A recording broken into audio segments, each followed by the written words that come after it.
Hello, this video is going to show you how to create a Google form to use for your survey for your Module 3 assignment.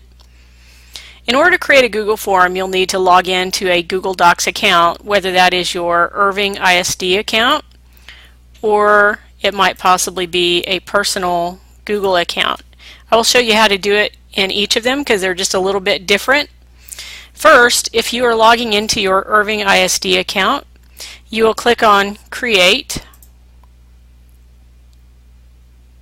and you're creating a form.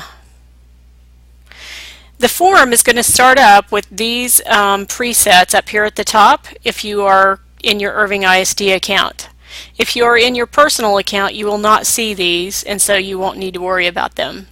But if you are in your Irving ISD account, you will want to uncheck the box here that says Require Irving Independent School District Sign-In, because that's going to make it so that only people who are in the Irving Independent School District as students or teachers would be able to complete your survey. And you're going to need to be able to use people who are not necessarily working for or attending school in Irving ISD. You will not want to leave any of the rest of these checked either. Make sure none of them are checked, just like it is here. Again, if you're using your personal account, you will not see those three pieces there at all. The preset form that is on here is always going to say Untitled Form, and it's going to have 2 sample questions. You need to name your form, and it might be Survey for, and then you could put the name of your Kickstarter business. This section is for if you have additional information you want to give people, like please answer each question below or something like that. You do not have to type exactly what I type. Now, since there are already 2 questions here, I usually just go on ahead and edit those questions that are already here. You can do that by clicking on the little pencil icon over on the right. Question title is the question itself. And we might include a demographic piece like, what is your age? And I'm going to change this to be a multiple choice question. You can do that just by clicking on the little drop down beside multiple choice. I'm going to say 10 to 19, 20 to 29, 30 to 39, etc. You can divide up the ages however you want to if you're asking about the age. You can decide to make these a required question. It's a good idea for most of these to make them a required question so that you get as much information from the people as you possibly can. When you are done, you can click Done. Now I still have another question here I can edit. I might say,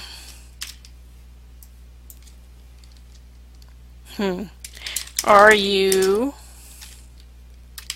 and I'm going to have them choose maybe from a list. And the first question or answer is going to be male, and the second one is female. I'm going to make that a required question as well, and click Done. Now you can continue adding questions once you've edited those 2 sample questions by clicking up here where it says Add Item. It will give you a drop down and ask you what type of item it is that you want to add. A text answer is going to be something they can just type an answer into. Paragraph text gives them a little bit more room to be able to type that answer. Multiple choice is like what we chose in the first one where we asked what their age was. Check boxes will give them those answers and just let them check the boxes beside them. Choose from a list is like the one that we did for male and female.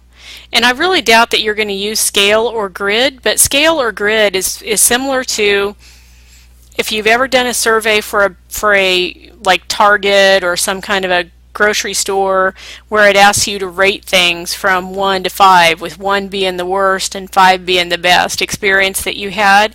You can use scale or grid for those kind of things. That's all I'm going to talk about so far on making the forms, because I think that you don't need to make it really confusing at this point. You might also think about adding a question in that's at the end that would be something like, do you have any additional comments? And that would give people an opportunity to answer it. You would not make that a required question because you don't want to make them make additional comments. Once you have entered all of your questions, and remember you have to do at least 10, you're ready to get the responses. You can either email the form directly to people by using this, but what I prefer to do, I'm going to cancel that, what I prefer to do is go back to my Google Docs, and notice now up here at the top I've got Survey for Kickstarter Business. I can click on it, and when I click on it, it's going to show me a spreadsheet that shows the questions that I had in there, and if I've already given out the form and people have answered it, the answers are going to show underneath, and I'll show you that here in a little bit. But the way that you get the link to send to people is by clicking on Form, and you can go to Live Form. That shows you the actual form that you're going to have your people fill out, and you can then go up to the top bar, the top